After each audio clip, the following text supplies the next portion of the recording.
Live from our 7 Tasmania studios, your nightly news with Rachel Williams begins now. Investigations have continued into a crash in the Huon Valley, which killed a 26-year-old man early yesterday morning. Police say the pedestrian was struck outside Huonville High School. His family today still coming to terms with his death.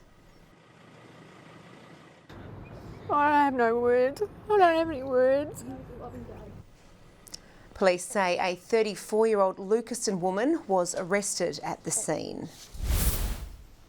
A suburb north of Hobart is one step closer to getting its own public high school, with the state government today announcing its location. The completion date pushed back by 2 years, a delay which Labor says could be disruptive for families. An empty paddock destined for a different purpose. The state government setting its sights on this patch on Eldersley Road for a high school coming from community consultation. That really just symbolises the great future that children in this municipality have in terms of their new public school. The $30 million proposal said to be a much needed asset for the Brighton community. To cater for the children that do have to leave on a daily basis to go either to Glenorchy or further afield to a public school. This mother of 3 sends her children to the local primary school and says it's a relief their further education will be close by. We really know that our children, they need somewhere to go in the local community, and it will allow us to be able to network together to help that transition be really nice and smooth and also really positive for them. The school originally set to open by 2022, now pushed back to 2025. Labor says many students could miss out. It's very disruptive for those families. They're making decisions based on what the government promised them, which is that a school would be built in 2 years' time. To learn that it could be 4 to 5 years away is going to, of course, disrupt a lot of plans those families have already made. We're full steam ahead when it comes to the new high school at Brighton. Construction is expected to begin in 2 years. Ruby Kamain, 7 Tasmania News. The state opposition says the future of TAFE's Drysdale campus needs to be clarified by the government. It comes after its general manager Lisa Punchen quit the role.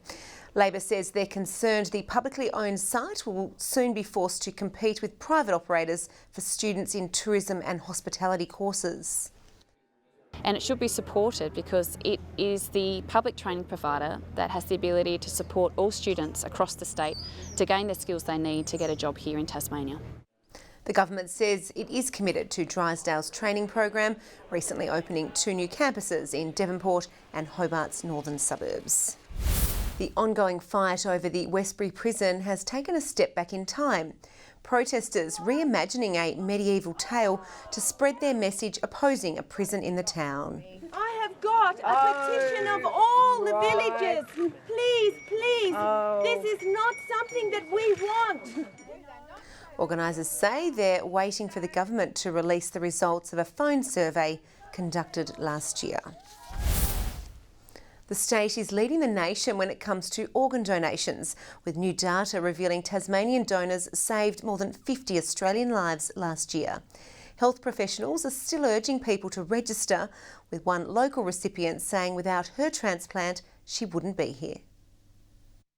This Tasmanian has lived with cystic fibrosis her whole life and says the incurable lung condition recently became debilitating. Early last year, I was put on oxygen 24 hours a day. I was fully dependent on my family, had to give up work. I couldn't do daily basic tasks at all. But Tony is now breathing much easier thanks to a generous donation that saved her life. Last year I was fortunate enough to have a second double lung transplant. If I hadn't received my transplant, I know I wouldn't be here. The latest figures show 18 Tasmanian donors saved 53 lives across the country in 2019. Actually give them a second chance at life. It transforms them from being very unwell people to people that can actually, get back and function. The state currently has 33.7 donors per million population compared to the national average of 21.6. But doctors are still calling for more Tasmanians to register. We need more donors. As I say, there's 1,500 people I guess desperately waiting at the moment for a transplant. My donor family, who I'll never know, will always be in my thoughts and in my heart. But I'm just so appreciative and forever thankful. You can join the 48% of registered Tasmanian organ donors by signing up online. Ruby Kamain, 7 Tasmania News. Thrill seekers have lined the shores of the Mersey River to catch a glimpse of high-speed racing action. The 62nd annual Devonport Regatta roaring to life, an extra special event for one local family. Skimming across the water and herring around bends at speeds of more than 200 kilometres an hour. Adrenaline junkie Nigel Palmer knows the feeling better than anyone. Your heart's pumping, your blood's racing, your concentration is phenomenal. You've got to watch every little movement on the water. Powerboating has been in his family's blood for 5 generations. We're one of the longest running families probably in the country. Even the youngest of the clan are behind the wheel of the high-octane machines. 21-year-old Grace Palmer testing her racing skills in a challenging 25-horsepower boat. The little waves feel like massive waves when you're in a little boat, but to people on the shore, they don't really see it as that.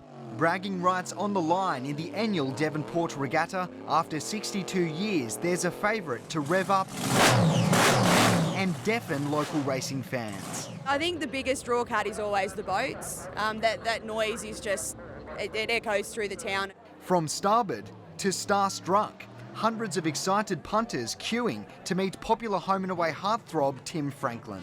Lot of people are keen on the show here in Devonport. It's got a big fan base here. It's great to see. The day heralded a success by the small team of volunteers, eyes already fixed on keeping the event afloat for next year. Garth Burley, 7 Tasmania News.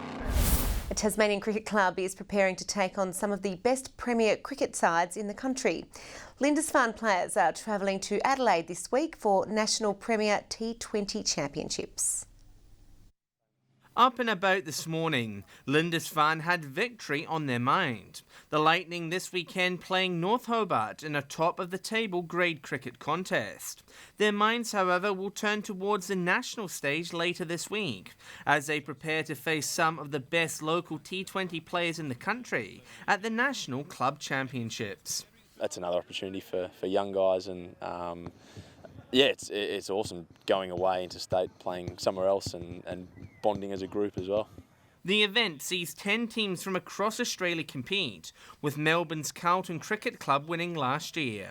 Lindisfarne qualifying after defeating Clarence in the state T20 Grand Final last month.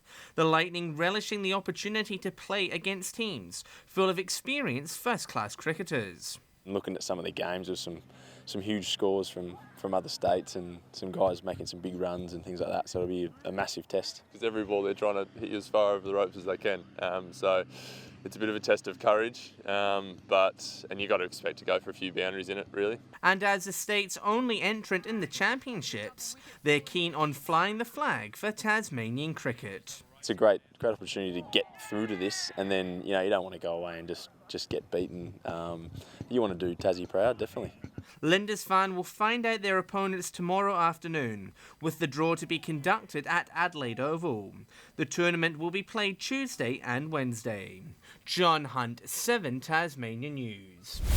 Tasmanian javelin star Hamish Peacock's bid to qualify for the Tokyo Olympics is gathering steam after securing another state title today. He threw 78.45 metres at the Domain Athletic Centre to claim the crown, a distance more than 30 metres in front of the next best. While not entirely happy with today's performance, he's confident he can secure a place in the team. I've got up till June to build up a ranking score or throw an automatic distance of 85 metres, so yeah, that's what I'll be targeting over the next 3 or 4 months. It's the 15th time Hamish has won at the state championships. Good evening everyone. Hobart 22 today, 19 in Launceston and Devonport, and Burnie 18 degrees. Flinders Island and Ouse the top with 23 degrees, King Island and Grove 22, 21 in Strahan and Friendly Beaches, and Smithton and St Helens reaching 20. Across Tasmania today, cloud covered the majority of the state. And across Australia, low-level cloud sits over southern Western Australia, while a large area of convective cloud sits over the north of WA. Tomorrow's chart shows a cold front crossing Tasmania as a high extends over the Bight. A second cold front approaches the state from the south. South to southwesterly winds tomorrow, 20 to 30 knots, reaching 35 knots in the north and east during the morning. A gale wind warning is current from Stanley to southeast Cape, excluding Banks Strait, Franklin Sound for southwesterly winds. A strong wind warning is current for all remaining coastal waters and all southeast inshore waters. A warning to sheep graziers is also current for parts of the Midlands, East Coast and southeast forecast districts. Hobart 17 tomorrow, 15 in Dover and Ouse, 21 in Launceston, Devonport 18, rain and 19 in Scottsdale, Burnie 18, 15 in Strahan and Stanley 17, rain and 19 in St Helens and Swansea and 18 degrees in Ross. The UV for tomorrow is high across the state. Looking on to Tuesday now, fine apart from morning showers. Showers developing in the afternoon on Wednesday, and on Thursday showers easing in the evening. Perth 29 tomorrow, 36 in Sydney and partly cloudy in Adelaide and Canberra. And currently Hobart 20 and showers, Launceston cloudy and 18 and showers and 17 in Devonport. And that's the weather tonight, Rach. Thanks for that, Chelsea. We could definitely say goodbye to summer. Well, that's all your news for now. Thanks for joining us. Have a great week. Good night.